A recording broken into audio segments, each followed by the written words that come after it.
When a dedicated mailman, Ethan Roberts, notices something unsettling during his usual route, he brushes it off. At first, kids get bruises all the time, right? But everything changes when 8-year-old Sadie Whitaker comes running toward him, her face streaked with tears, begging for help. What Ethan finds inside the Whitaker home shatters the quiet routine of Maplewood Heights and pulls him into a dark reality hidden behind a suburban facade. As the harrowing events unfold, Ethan becomes more than a mailman delivering letters. He becomes a lifeline for a family trapped in fear. Alongside determined detectives and unexpected community support, he helps Emma and Sadie Whitaker find their way toward safety, justice, and hope. But when Sadie's father flees, the fight for their freedom intensifies. Will justice catch up to him before he can cause more harm?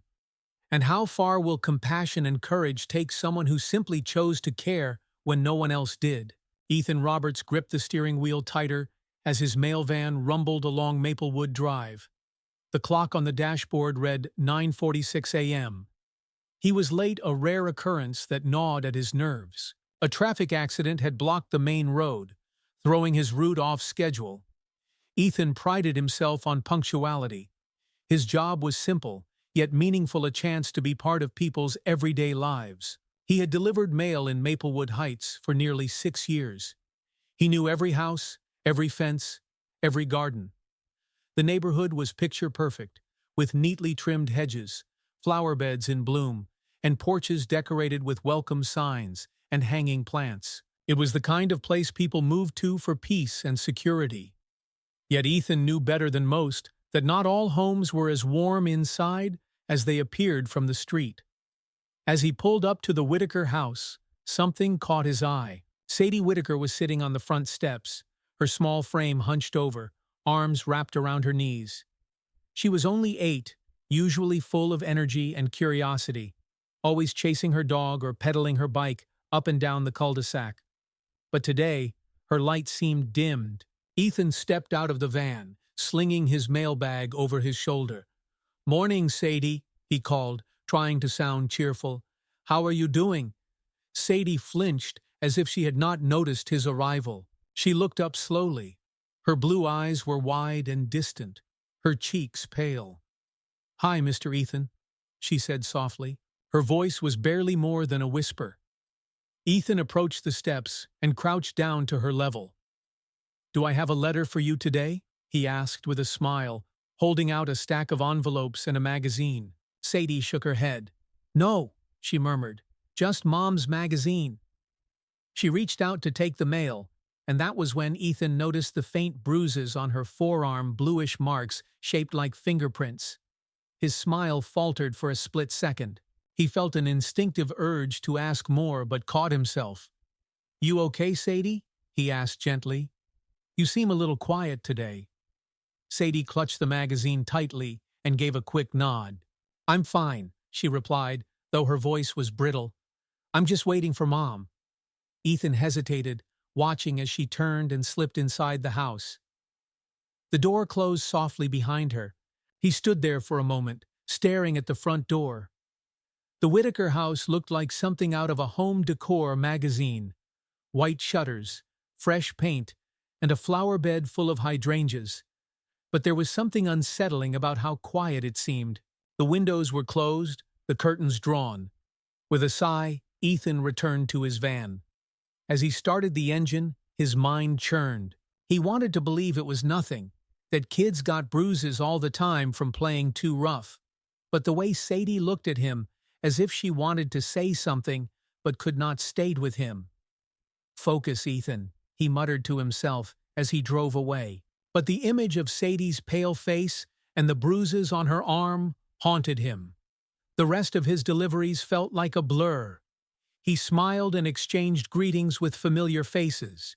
Mr. Thompson watering his lawn, Mrs. Green waving from her garden, but his thoughts were elsewhere. By the time he reached the last few stops on his route, the unease in his chest had not lifted.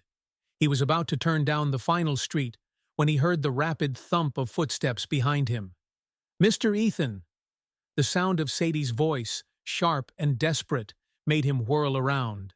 She was running toward him, her blonde hair flying behind her, her face streaked with tears. "Mr. Ethan, please!" she cried, gasping for breath as she reached him. She clutched at his sleeve with trembling hands. "You have to help. My mom. She's hurt." Ethan's heart clenched. "What happened?" he asked, kneeling to steady her. "Dad, he was so mad," Sadie sobbed. "He hurt her, and now she is not moving." For a moment, Ethan was frozen. His mind raced, weighing what he should do. He had a job to finish, deadlines to meet, but none of that mattered now.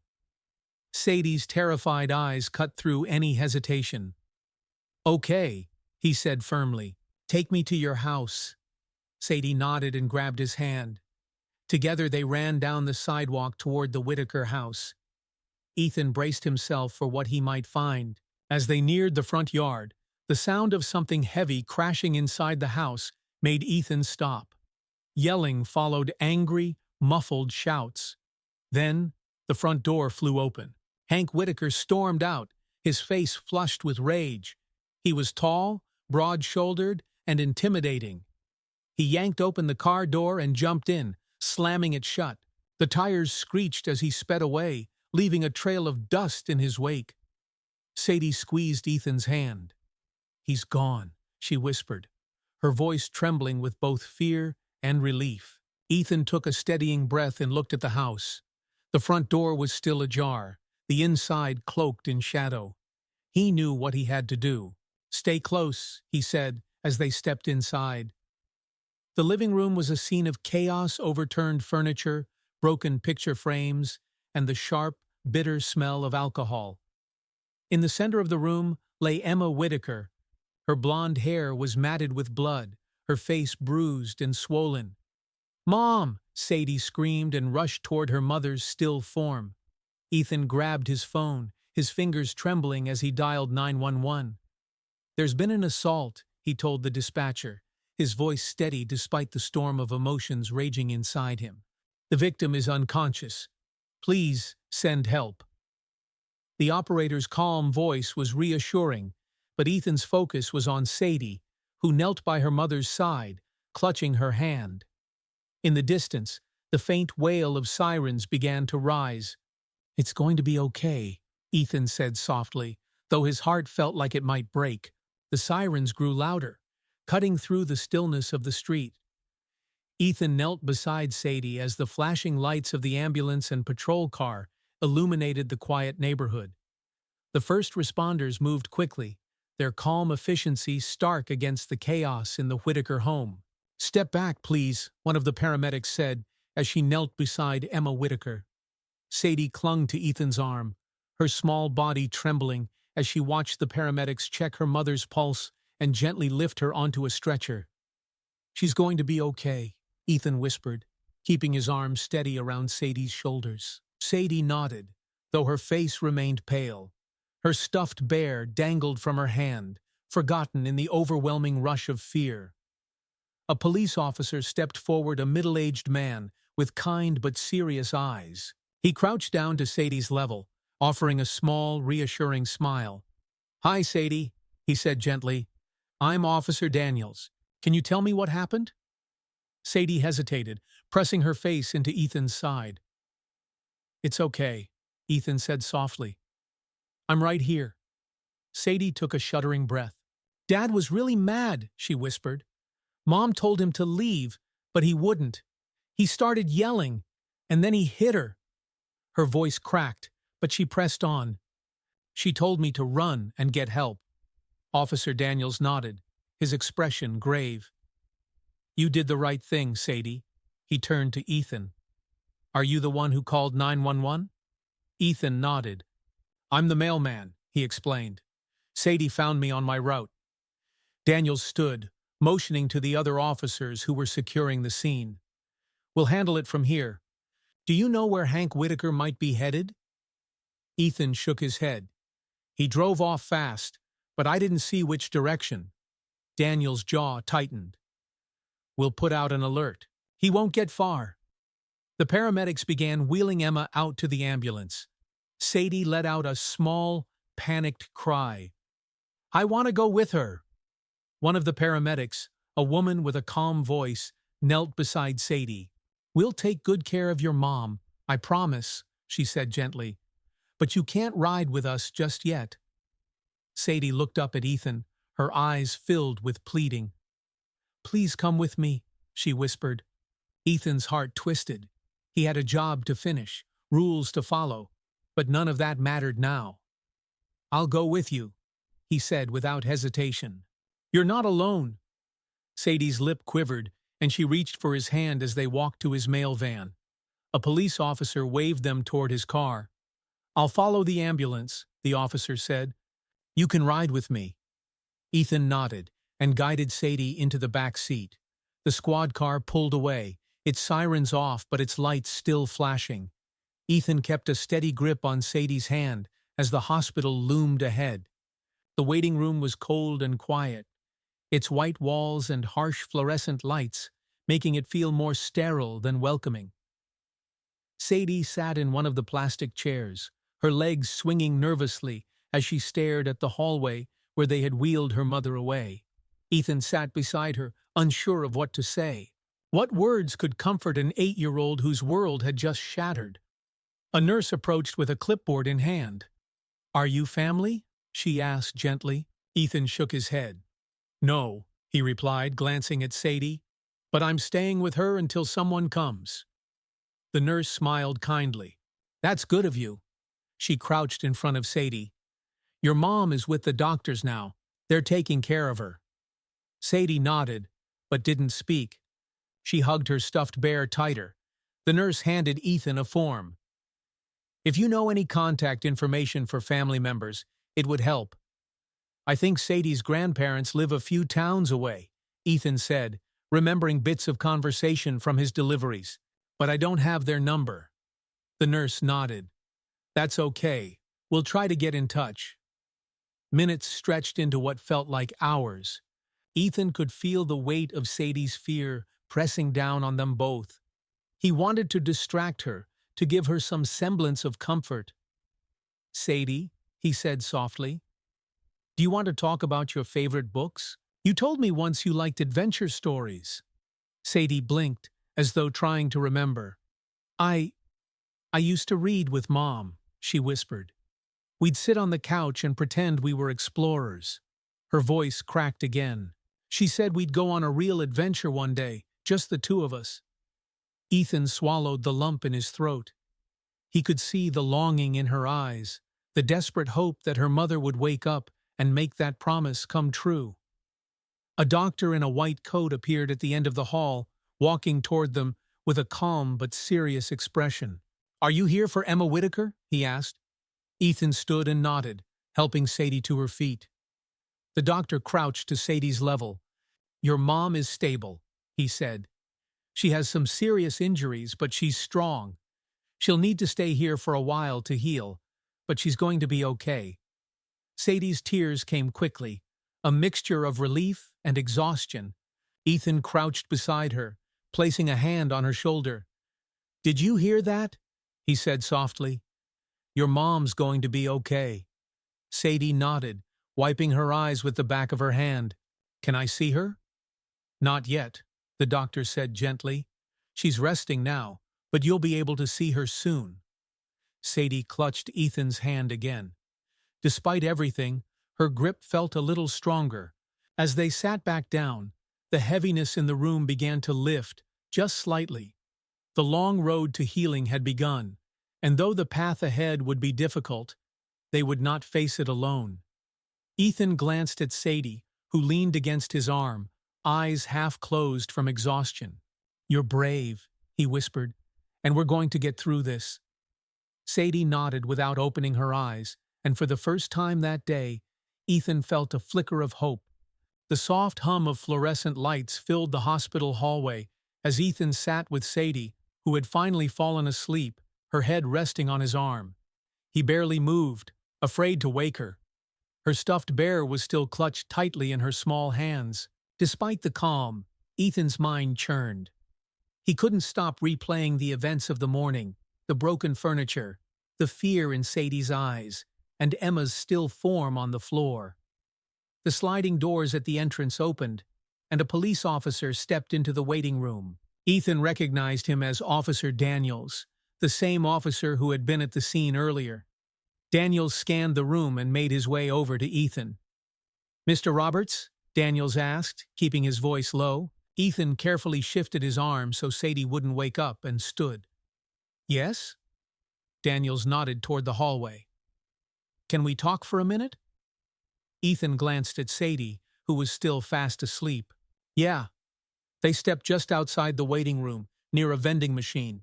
Daniels crossed his arms, his face grave. "We have officers searching for Hank Whitaker," Daniels began. "We've put out a statewide alert. He won't get far." Ethan nodded but felt no relief. "Is there any chance he'll try to come back here?" Daniel's jaw tightened. "That's why we've got an officer stationed outside Emma's room and at the main entrance. But we'll do everything we can to make sure Sadie and her mom are safe." Ethan exhaled slowly, some of the tension in his chest easing. "Good." He hesitated, then added, "Sadie said this has been happening for a long time." Daniel's eyes softened. "Unfortunately, that's not uncommon. We're gathering everything we can. Sadie's statement, your account, and the physical evidence from the house. It's enough to arrest him, but we want to make sure it sticks." Ethan felt a surge of anger, but kept his voice calm. "He shouldn't have gotten away with it for this long." Daniels nodded. "You're right." He gave Ethan a small, thoughtful smile. "But what you did today, it made a difference. You probably saved both of their lives." Ethan wasn't sure how to respond.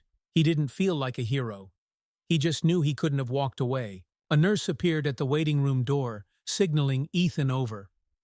Sadie was awake now, rubbing her eyes and looking around sleepily. "Is my mom awake yet?" she asked, as Ethan sat beside her again. "Not yet," the nurse said gently, "but you'll be able to see her soon." Sadie nodded, but still looked uncertain. Ethan leaned closer. "You remember what the doctor said? She's going to be okay. She's just resting." Sadie looked at him with wide eyes. "Are you sure?" Ethan smiled gently. "I'm sure." Just then, Detective Sarah Morgan entered the waiting room. Her reputation as a relentless investigator preceded her. She was a tall woman with sharp features softened only by the empathy in her eyes. "Mr. Roberts," she said, extending her hand. "I'm Detective Morgan. I'm leading the investigation." Ethan shook her hand and introduced Sadie, who was clutching her bear again. Morgan crouched in front of Sadie, her tone kind but professional. "Hi, Sadie. I'm really sorry you've had such a scary day. I need to ask you some questions, but we can take it slow, okay?" Sadie glanced at Ethan, who gave her an encouraging nod. "Okay," she said softly. Morgan pulled out a small notepad. "You're very brave, Sadie," she began. "I know this is hard, but can you tell me what happened before your dad left?" Sadie took a deep breath. He was yelling at Mom. He was mad because she told him we didn't want him to stay anymore. She said she was tired of being scared. Then, he grabbed her arm really hard, and when she tried to pull away, he hit her." Morgan's pen paused. "And after that?" Sadie's voice trembled. "Mom told me to run and find Mr. Ethan, so I ran out the back door. I was scared, but I didn't want to leave her." Morgan nodded. "You did exactly the right thing. You were very brave." Sadie's small body relaxed slightly at the praise, but her eyes stayed sad. "Will my mom be okay?" Morgan gave her a reassuring smile. "She's safe now, Sadie, and we're going to make sure she stays safe." Minutes later, the nurse returned and motioned for them to follow her. "Emma is awake," she said softly. "You can see her now, but just for a few minutes." Sadie leapt to her feet, holding Ethan's hand tightly, as they walked down the hall to Emma's room. Ethan wasn't sure what to expect, but when they stepped inside, his heart felt heavy. Emma lay in the hospital bed, her face swollen and discolored from bruises. Her arm was in a sling, and an IV dripped steadily beside her, but her eyes were open, and when she saw Sadie, they filled with tears. "Mom!" Sadie cried, rushing to the bed. She gently placed her hand on her mother's. Emma's voice was weak but steady. "Hi, sweetheart." Sadie sniffled and wiped her eyes. "I was so scared." Emma squeezed her daughter's hand as tightly as she could manage. "I know, baby. But you did everything right. You're so brave." Ethan stood back, giving them space but feeling the weight of their moment of reunion. The strength in Emma's voice, despite everything, stirred something deep within him, a reminder of just how resilient people could be. Sadie climbed onto the chair beside the bed and laid her head on Emma's arm. Ethan watched as Emma stroked Sadie's hair softly. Exhaustion etched into her every feature. After a few minutes, the nurse returned to let them know Emma needed rest. "Come on, Sadie," Ethan said gently. Sadie hesitated but nodded. "Okay." She kissed her mother's hand before slipping down from the chair. As they walked back to the waiting room, Ethan felt an overwhelming mixture of sadness and hope. Emma was safe for now, but there was still so much ahead of them, a fight for justice, healing, and rebuilding their lives. "Are we staying here all day?" Sadie asked quietly. Ethan crouched down to meet her gaze. "I'll stay as long as you need me to." Sadie's lip trembled, but she managed a small smile. "Thank you, Mr. Ethan." The words were simple, but they hit him hard, filling him with a sense of purpose he hadn't expected. "You're welcome," he replied softly. And in that moment, Ethan knew he wasn't just a bystander anymore. He was part of something much bigger. The quiet hum of the hospital waiting room felt heavier after their visit to Emma's room. Sadie sat beside Ethan, her legs swinging slowly beneath the chair. She clutched her stuffed bear, staring blankly at the vending machine across the room. Ethan watched her, unsure of how to help. The weight of everything she had endured was written on her small, tired face. She had been brave for so long, but how much more could one child take? The door to the hallway opened, and a social worker with a warm smile stepped in.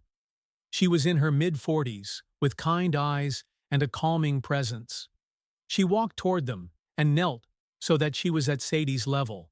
"Hi, Sadie. My name is Mrs. Thompson. I'm here to help you and your mom, okay?" Sadie nodded shyly, but didn't speak. Mrs. Thompson turned to Ethan. "Are you family?" Ethan shook his head. "No, I'm just her mailman." The words felt strange. He was just a mailman, but it didn't feel like that anymore. "Sadie found me on my route and asked for help." Mrs. Thompson smiled softly. "Well, I think that makes you more than just a mailman." Ethan glanced down at Sadie. Her small hand was still clutching the fabric of his sleeve.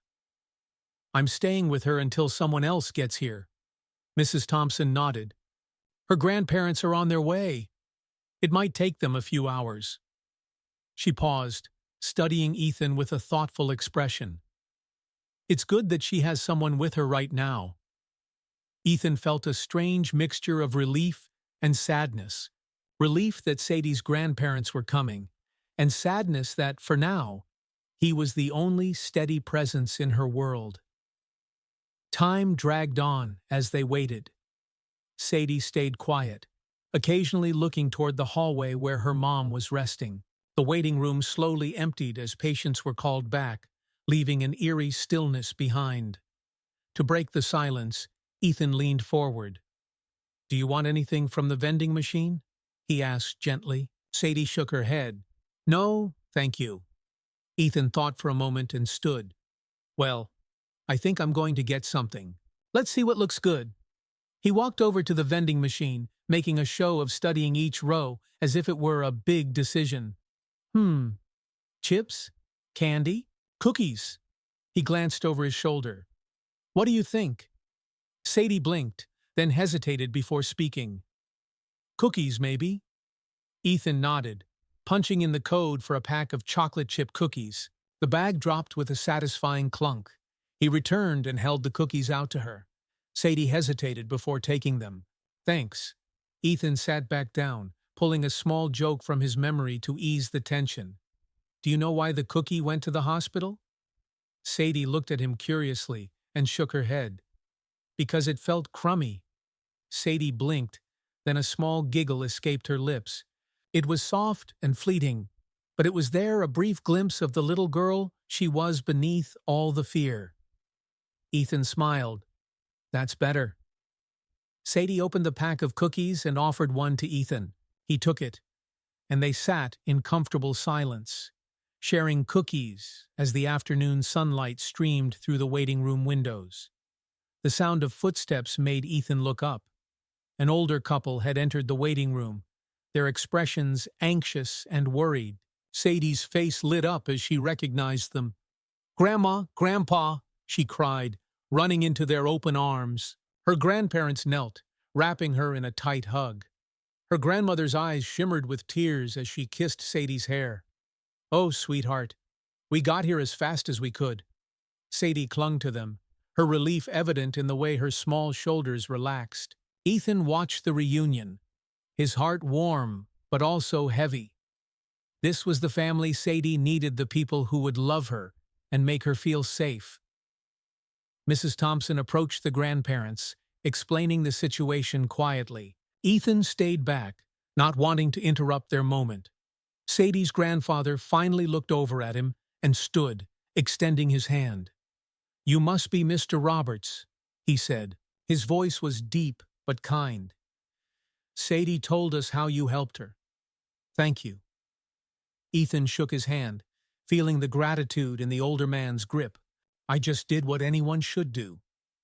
"No," Sadie's grandmother said softly, wiping her eyes. "You did what so many others don't. You noticed. You cared." She looked at him with genuine appreciation. "Thank you." Ethan felt a lump rise in his throat and nodded. "I'm just glad Sadie and her mom are safe now." Sadie walked back over to Ethan, hugging him tightly. "Are you leaving?" she asked, her voice small. Ethan crouched down. "I should get back to work soon," he said gently. "But I'll come visit, okay?" Sadie's eyes filled with tears, but she nodded bravely. "Promise?" "Promise," Ethan said, giving her a small, reassuring smile. Her grandfather placed a hand on her shoulder. "Come on, sweetheart. Let's go check on your mom." Sadie gave Ethan one last hug before walking away with her grandparents. Ethan watched as they disappeared down the hallway, his heart heavy but full at the same time. The ride back to the post office was quiet. The streets of Maplewood Heights seemed the same as always, peaceful, orderly, untouched by the chaos that had shaken the Whitakers' world. But everything felt different to Ethan. When he arrived at the post office, Sharon Daniels, his supervisor, was waiting by the entrance, clipboard in hand. She raised an eyebrow as Ethan parked the van and stepped out. "Walker," Sharon began, using his last name like she always did. "You've been off your route for hours." Ethan took a deep breath. "There was a situation." Sharon's stern expression softened as he explained everything: Sadie's plea for help, the scene at the Whitaker house, the trip to the hospital.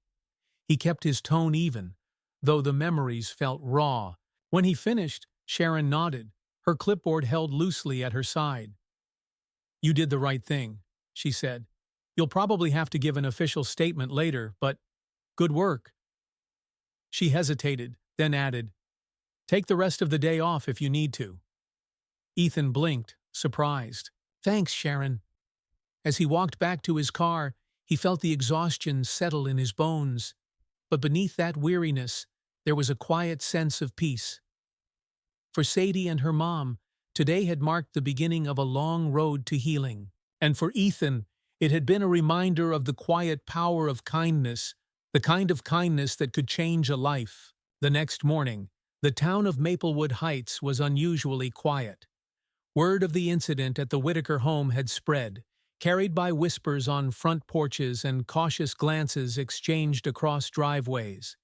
The peaceful facade of the neighborhood had been cracked, revealing the harsh reality that even in quiet places, tragedy could take root. Ethan sat at his small kitchen table, nursing a cup of coffee that had long gone cold. His mind kept drifting back to Sadie's frightened eyes and Emma's pale face in the hospital bed. He had spent years walking his route, delivering letters and packages, never imagining he would one day be pulled into something so serious. A knock at the door pulled him from his thoughts. When he opened it, Detective Sarah Morgan stood there, wearing a navy jacket and a no-nonsense expression. "Morning, Mr. Roberts," she said. "May I come in?" Ethan stepped aside. "Of course." Sarah walked in and glanced around his modest home, a worn couch, a few framed photos on the wall, and a kitchen that smelled faintly of fresh toast. Ethan motioned toward the table, and they both sat. "I wanted to give you an update," Sarah began, pulling out her notepad. "We've put out an APB for Hank Whitaker. His car was spotted 2 towns over late last night, but he slipped through before they could stop him. We're coordinating with the state police." Ethan's stomach tightened. "He's still out there?" Sarah nodded grimly. "For now, but we'll find him." She tapped her pen against her notepad. "I also need you to give an official statement about what happened yesterday, everything you saw and heard." Ethan took a deep breath and began recounting the events again.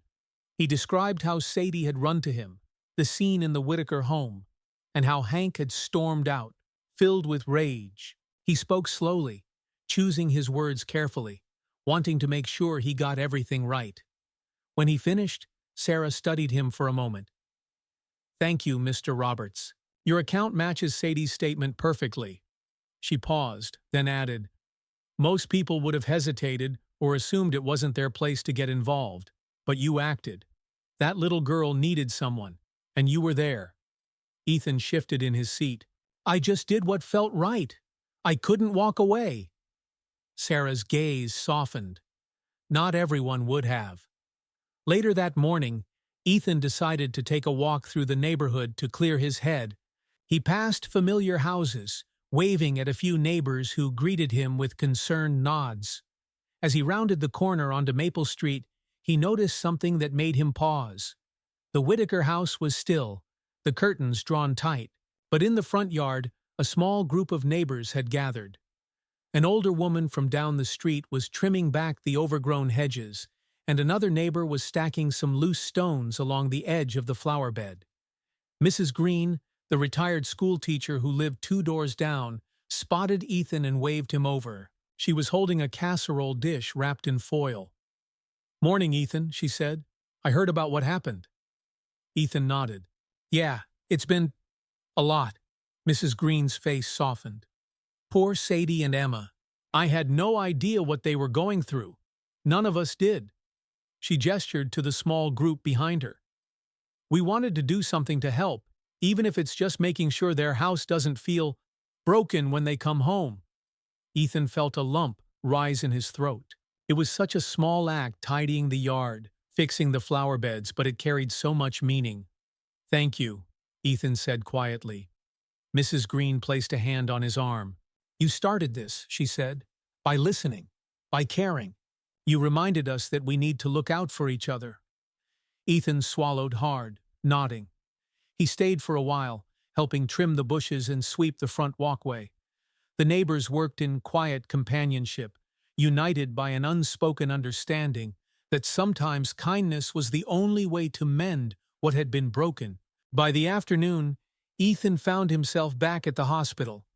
He had told Sadie he would visit, and he wasn't one to break a promise. The nurse at the front desk gave him a warm smile. "Room 204, she said. "Emma's been resting, but I think Sadie will be happy to see you." Ethan walked down the hall, the quiet hum of the hospital filling his ears. When he reached the room, he saw Sadie sitting in a chair beside her mother's bed, coloring on a piece of paper. Emma was propped up with pillows, her eyes closed but her face more peaceful than before. Sadie looked up and broke into a smile. "Mr. Ethan." Ethan stepped in, setting a small bag on the side table. "Hey, Sadie, I brought you something." Sadie opened the bag and pulled out a new adventure book brightly colored, with illustrations of explorers and treasure maps. Her eyes lit up. "I thought you might like a new story," Ethan said. Sadie hugged the book to her chest. "Thank you." Emma stirred, her eyes fluttering open. When she saw Ethan, she managed a weak smile. "Mr. Roberts," she said softly, "you're really something else." Ethan rubbed the back of his neck, feeling awkward under the weight of her gratitude. "I just wanted to check in." Emma's gaze shifted to Sadie, who was already engrossed in the book. "She talks about you a lot," Emma said. "She told me you stayed with her the whole time." Ethan nodded. "I wasn't going to leave her alone." Emma's eyes glistened with emotion. "Thank you for everything." Ethan sat in the chair beside her. "How are you feeling?" "Better," Emma said. "Tired, but safe." She took a slow breath. "Sadie and we're going to be okay." Ethan nodded, his heart settling as he listened to the quiet certainty in her voice.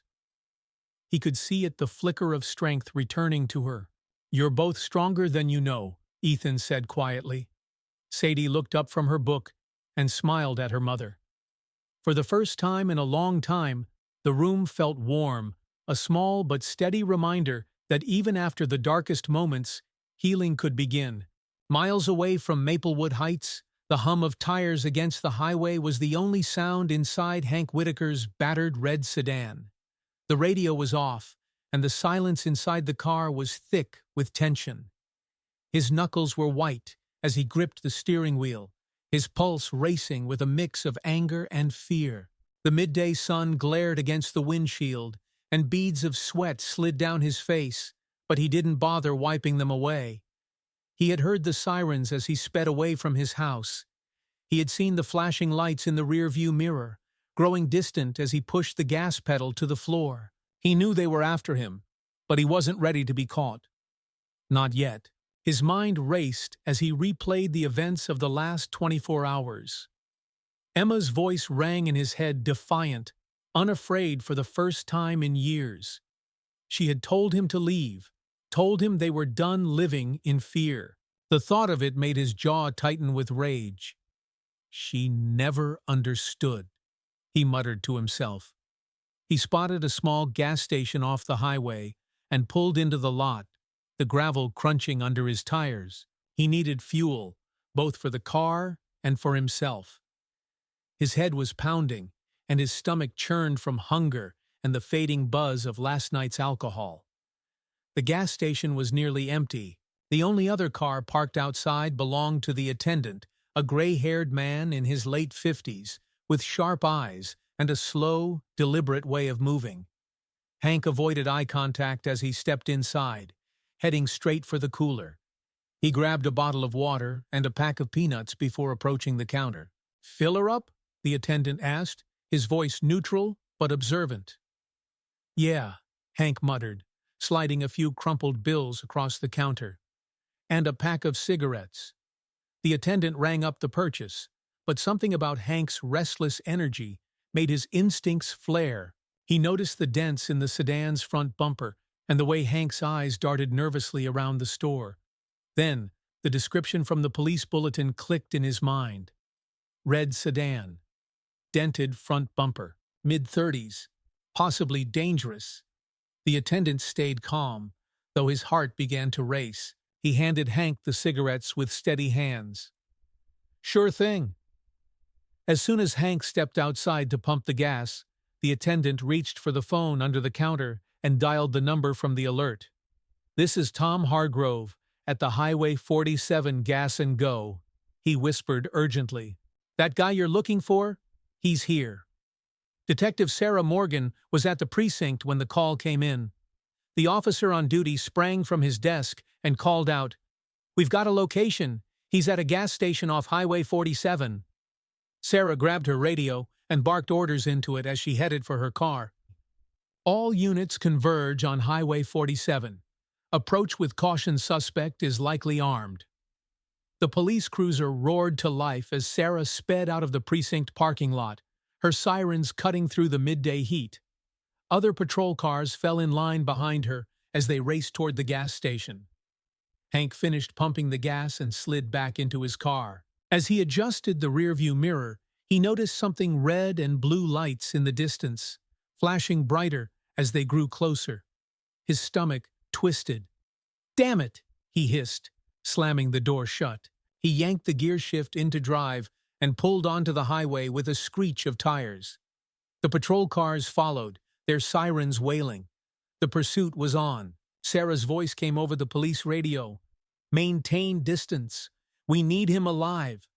The officers kept their formation tight, but didn't close in too fast. Hank weaved dangerously between cars, forcing drivers to veer off the road in panic. The highway became a chaotic scene of screeching brakes and blaring horns. Sarah gritted her teeth as she watched Hank's erratic maneuvers. "He's desperate," she muttered to herself, "and desperate people are dangerous."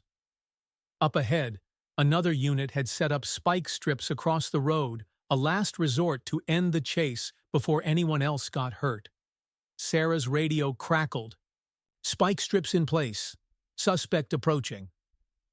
Hank's focus was locked on the rearview mirror, his eyes flicking between the pursuing cars. He didn't see the trap until it was too late. The sedan hit the spikes at full speed. There was a loud pop, pop, pop as the tires burst.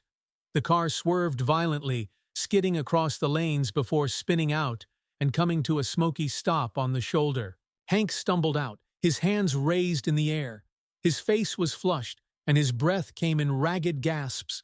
"Don't shoot!" he shouted, panic in his voice.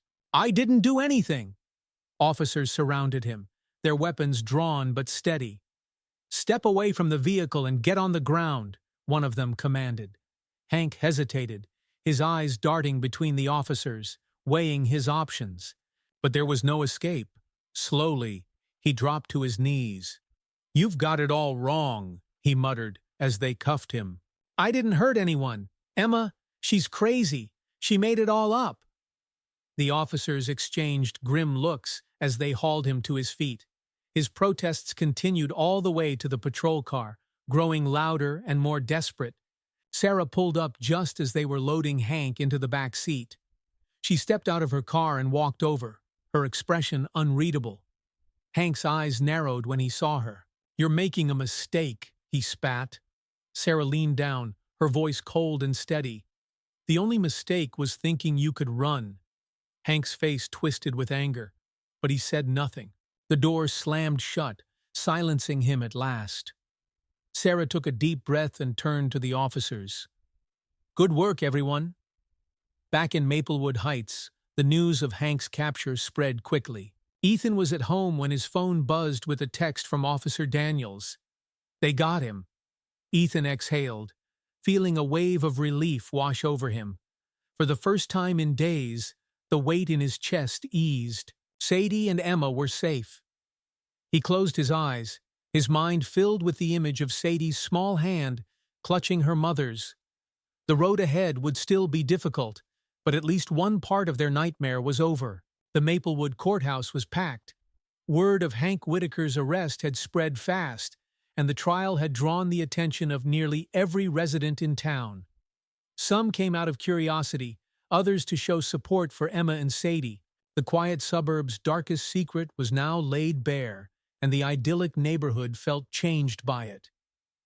Ethan Roberts sat near the back, his hands clasped tightly in his lap. He had never been inside a courtroom except for jury duty, and even then, it had been uneventful. But today, the stakes felt higher than ever. In the front row, Emma Whitaker sat with Sadie beside her.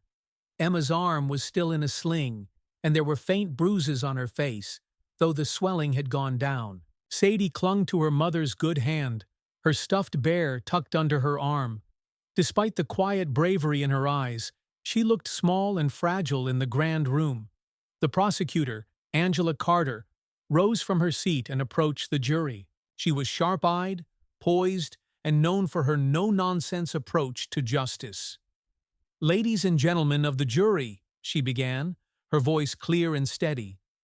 "This case is not just about domestic violence. It's about control, fear, and the courage it takes to break free." Her gaze moved slowly across the room. Emma Whitaker and her daughter Sadie suffered years of abuse at the hands of Hank Whitaker. But today, we will prove that their fear ends here. The next few days were filled with testimony and evidence. Angela Carter presented everything in painstaking detail: photos of the damaged living room, medical reports outlining Emma's injuries, and a copy of the restraining order Hank had violated multiple times. Ethan watched as Emma took the stand.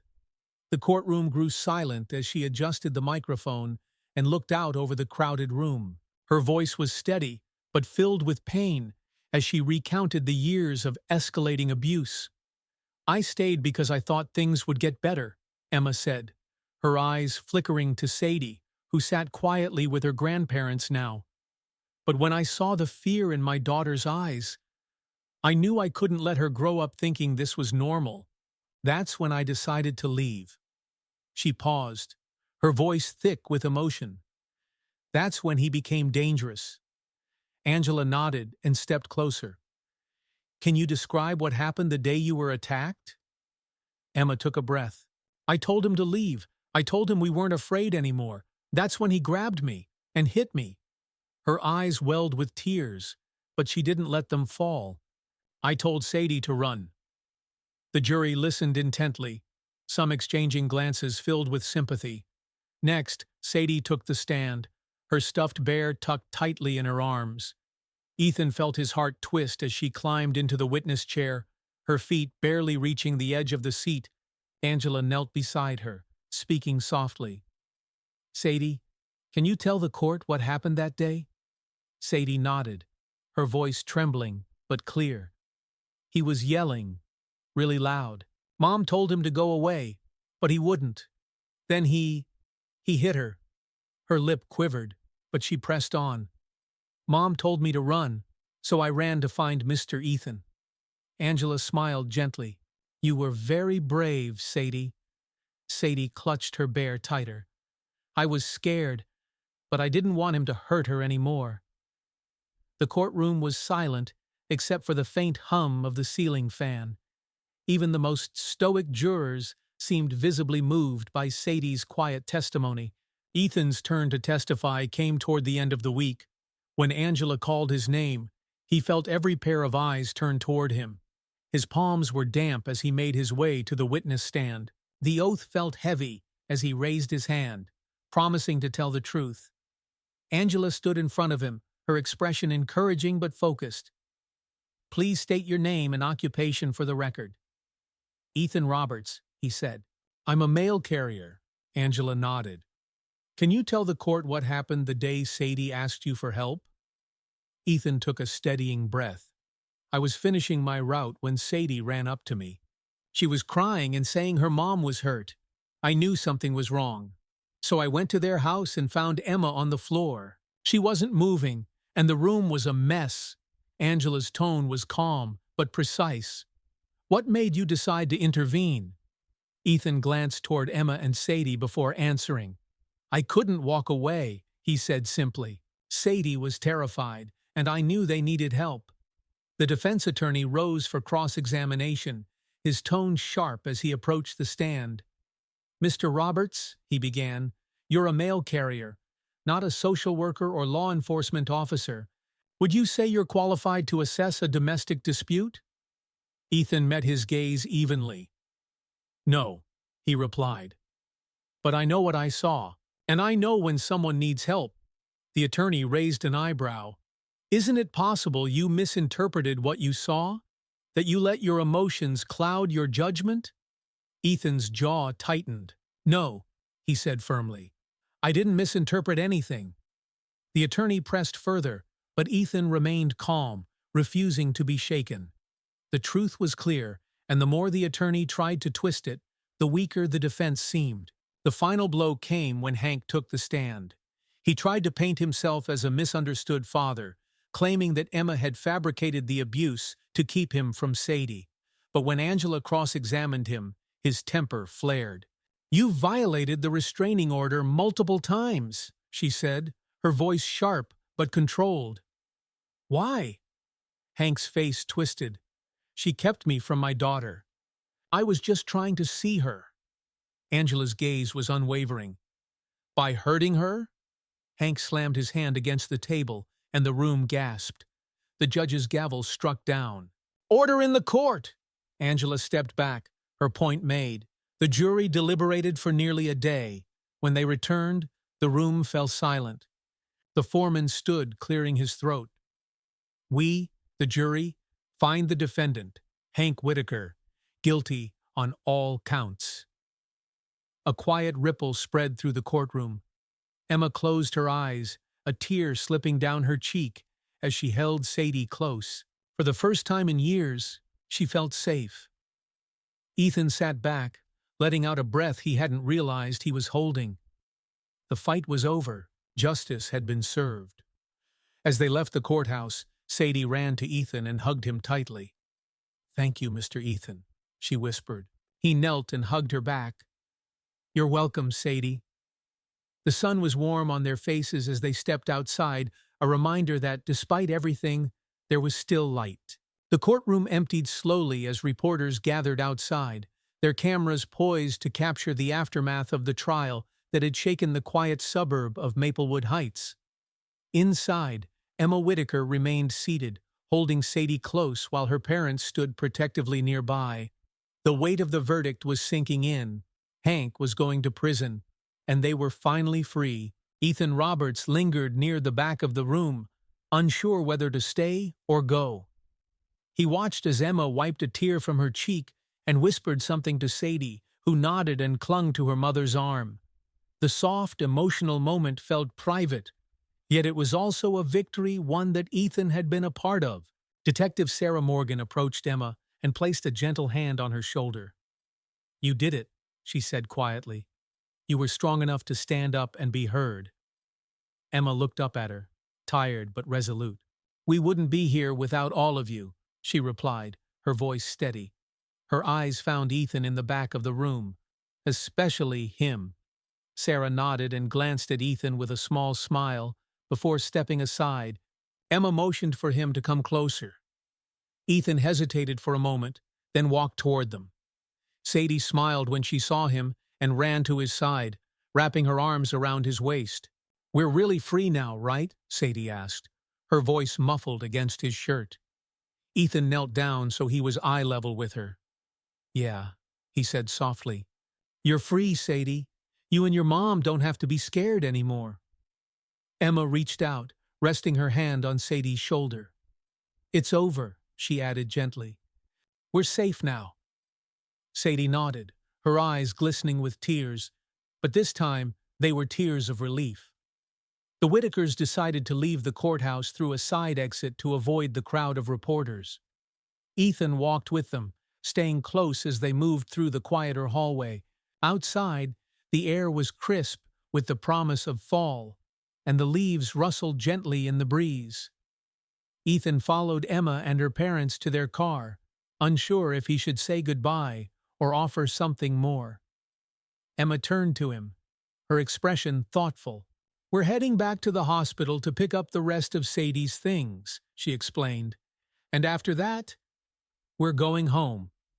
She paused, her eyes softening. "You've been with us through all of this. I don't even know how to thank you." "You don't have to," Ethan said sincerely. "I was just doing what anyone should do." Emma shook her head. "But not everyone does. You were there when no one else was." Ethan glanced at Sadie, who was holding her bear tightly but smiling at him. "You two are stronger than you think," he said quietly. "You've already done the hardest part." Emma's mother approached with a warm smile. "You're always welcome at our house, Mr. Roberts," she said kindly. "Please call me Ethan," he replied. Her father nodded. "You're family now." Ethan felt a swell of emotion at their words, but simply nodded. "Thank you." Sadie's smile widened. "Will you come visit soon?" "I promise," Ethan said, holding out his pinky. Sadie giggled and hooked hers with his in a pinky swear. As Emma and her family drove away, Ethan watched until their car disappeared around the corner. For the first time in days, the streets of Maplewood Heights felt peaceful again. The shadows that had loomed over the neighborhood had started to lift. Ethan took a deep breath and walked back to his mail van, which was still parked at the courthouse. He felt an overwhelming sense of relief, but there was something else too, a renewed sense of purpose. The next morning, Ethan returned to his usual route. The streets were calm, and the houses looked the same as always, neatly trimmed hedges, well-kept porches, and tidy mailboxes. But Ethan knew that behind those doors there were stories that most people never saw. When he reached the Whitaker's house, he paused. The yard was tidy now, thanks to the neighbors who had stepped in to help. The flower beds were blooming again, and the air seemed lighter. Ethan placed the mail in their box and smiled as he walked away. Later that day, a knock at Ethan's door pulled him from his thoughts. When he opened it, he was surprised to see Mrs. Green, the retired schoolteacher who lived a few doors down from the Whitakers. She held a casserole dish in her hands and gave him a kind smile. "I wanted to bring this over," she said. "It's just a little something to say thank you for what you did for Emma and Sadie." Ethan blinked in surprise. "You didn't have to do that." Mrs. Green's eyes softened. "Yes, I did. What you did reminded all of us that we need to be there for each other, and not just when things get bad, but always." Ethan felt the weight of her words. It had been easy to see the world as a collection of small routines, mailboxes, addresses, and deliveries.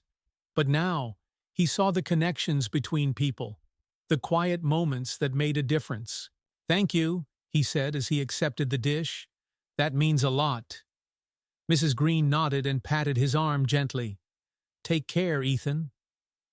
That evening, as Ethan sat at his kitchen table eating the casserole, he felt something shift inside him, a quiet but profound change. He had always believed that his job was about delivering mail, about staying reliable and on time. But now, he understood that it was about much more.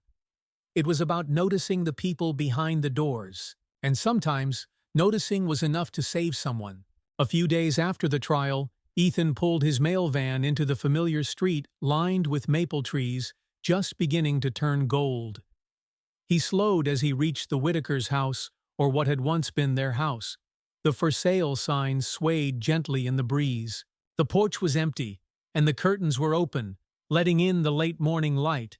But there was no sign of life inside. Ethan felt a pang of sadness. He knew Emma and Sadie were moving on, but seeing the house like this, empty and silent, was a reminder of all they had endured here. He took a deep breath and drove on, his mailbag filled with letters and packages meant for other homes, other stories.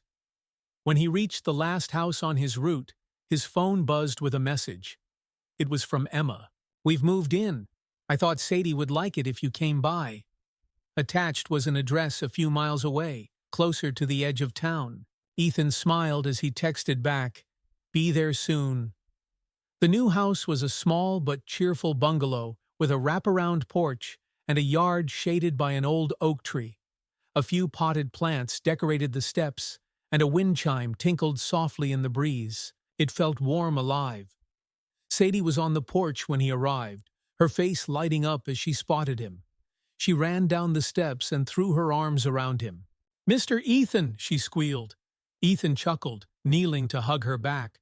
"Hey, kiddo, you settling in okay?" Sadie nodded, her blonde curls bouncing. "I have my own room now, and Grandma brought me new curtains with stars on them." "That sounds awesome," Ethan said, standing as Emma stepped outside, holding 2 mugs of coffee. "Ethan," she greeted with a warm smile, "you really came." "Of course," Ethan replied as he took the mug she offered. "You don't break a pinky promise with Sadie, right?" Emma laughed softly, and they walked up to the porch. Sadie settled at the small table, where crayons and paper were scattered. She was busy drawing a castle with a dragon and knights. "She's been talking about you non-stop," Emma said, as she leaned against the porch railing. "I think you've officially become her hero." Ethan sipped his coffee, looking out at the quiet street. "She's the brave one," he said after a moment. "Both of you are." Emma's smile faded slightly, replaced by a thoughtful expression. "It's still hard sometimes," she admitted. "The memories, They don't just disappear. But being here, it feels different. Lighter. She took a deep breath. Sadie's been sleeping through the night again. I didn't realize how long it's been since that happened. Ethan nodded. A fresh start can make all the difference. Emma watched Sadie, who was humming to herself as she colored. We're starting counseling next week, Emma added. For both of us. I want to make sure she knows it's okay to talk about everything.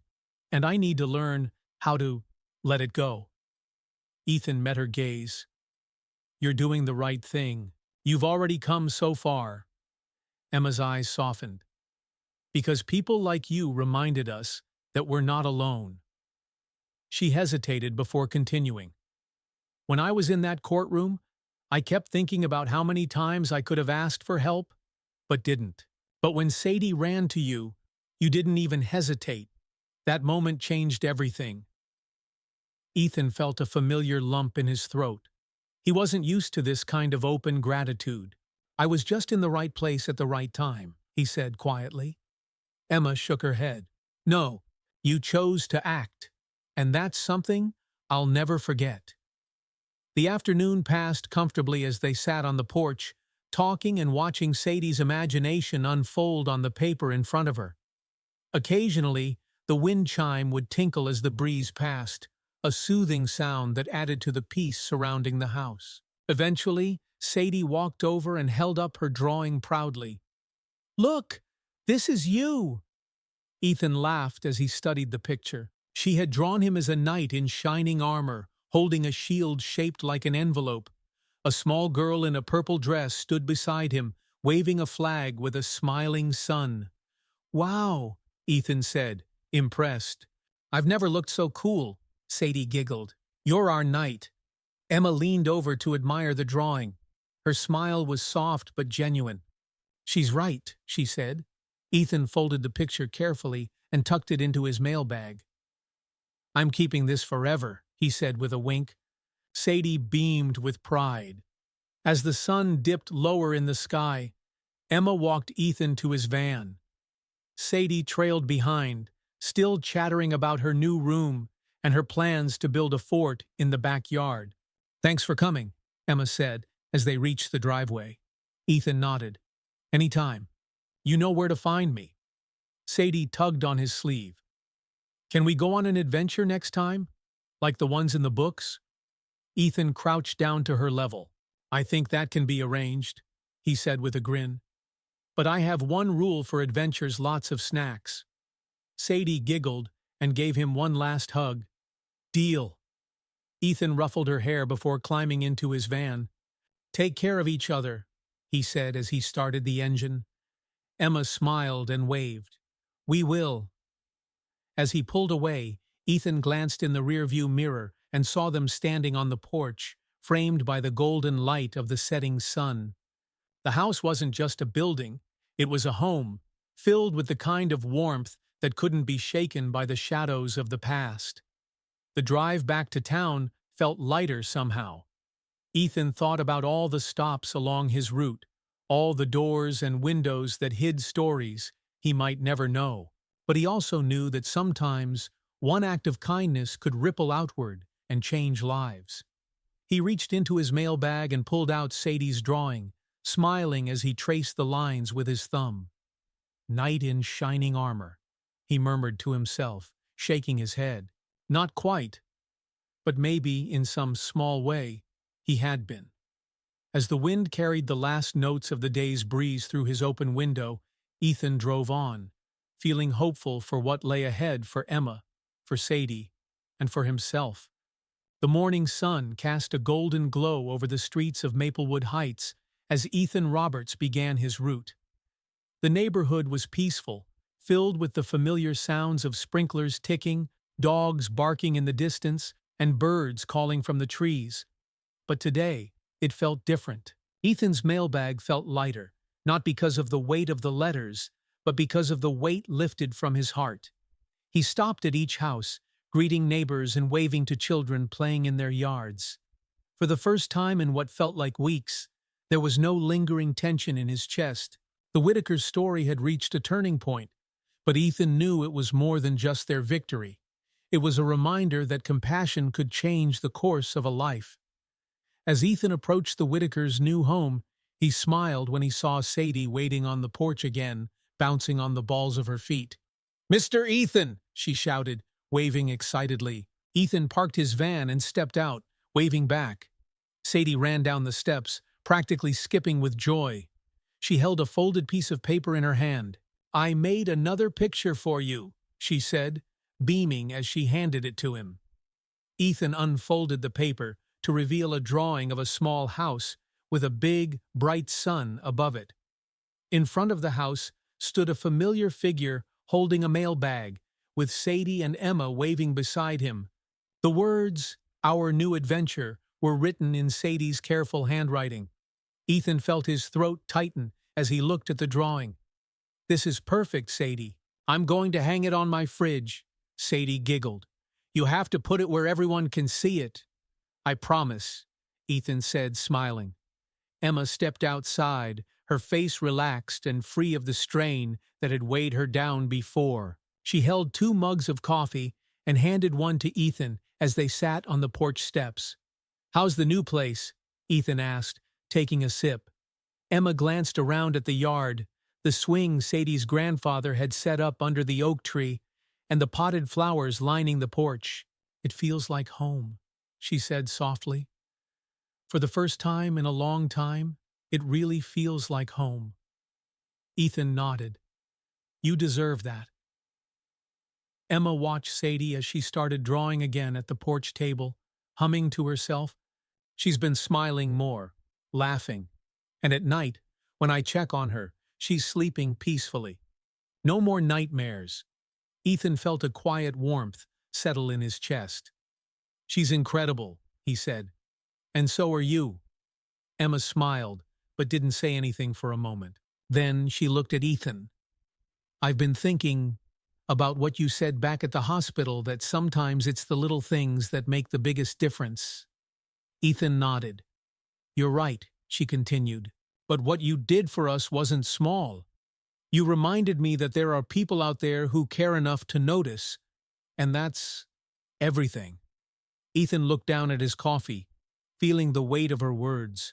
"I've thought about that day a lot," he admitted.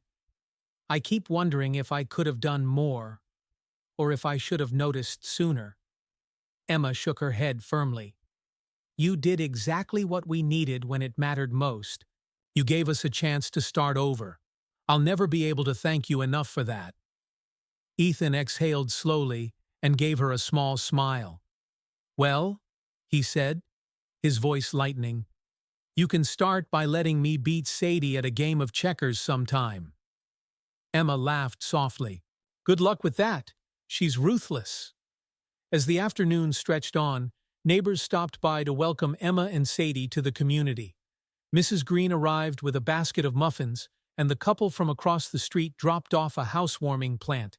Sadie accepted each gift with excitement, chatting about her new room and her plans for a backyard fort. Ethan watched from the porch as Emma greeted the neighbors, her posture relaxed, her smile genuine. It was a simple scene, but it was proof that healing was possible. "People care," Ethan murmured. Emma nodded, watching Sadie laugh as one of the neighbors handed her a homemade friendship bracelet.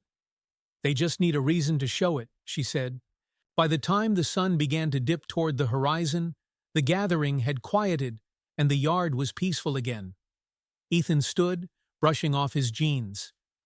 "I should get back to my route," he said. Sadie ran over, holding a small paper bag. "Wait," she called. "I packed you snacks for your adventure." Ethan laughed as he accepted the bag. "What kind of snacks?" "Cookies and grapes," Sadie said proudly. "You always need cookies and grapes for an adventure." Ethan crouched down and gave her a high five. "I'll make sure to eat them on the most important stops," he said. Sadie hugged him again, her arms tight around his neck. "Come back soon, okay?" "I promise," Ethan said, ruffling her hair. Emma walked him to the van as Sadie returned to her coloring. "Thanks for everything, Ethan," Emma said quietly. Ethan looked at her, his expression soft but steady. You've got a whole community behind you now, he said. You're not alone. Emma nodded, her eyes bright. Neither are you. As Ethan drove away, the familiar streets of Maplewood Heights stretched out before him. The houses and yards still looked the same, but something had shifted. He knew that behind each door was a story, some filled with joy, others with quiet struggle. He thought of Sadie and Emma, of how far they had come. He thought of how one small moment, a choice to care, to listen, could ripple outward in ways he never expected. As he reached the last stop on his route, Ethan parked the van and leaned back for a moment, letting the warm glow of the sunset wash over him. He pulled Sadie's new drawing from his mailbag and smiled as he studied it. The caption, "Our new adventure," felt fitting, not just for them, but for him too. Ethan adjusted his mailbag and stepped out onto the sidewalk. His footsteps were steady, his heart lighter. He had always thought of himself as just a mailman, a quiet figure moving through people's lives. But now, he knew better. Sometimes, the smallest intervention, the simplest kindness could save someone. And that was a purpose worth carrying with him every step of the way. In life, the smallest acts of kindness can make the biggest difference, whether it is lending an ear, acting when someone is in need, or simply showing up. Every choice has the potential to change a life.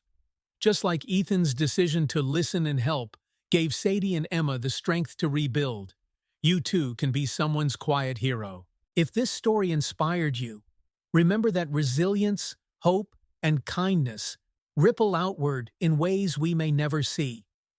Thank you for following this journey. If you enjoyed this story, be sure to like the video, subscribe to the channel, and turn on notifications so you never miss another story of courage and hope.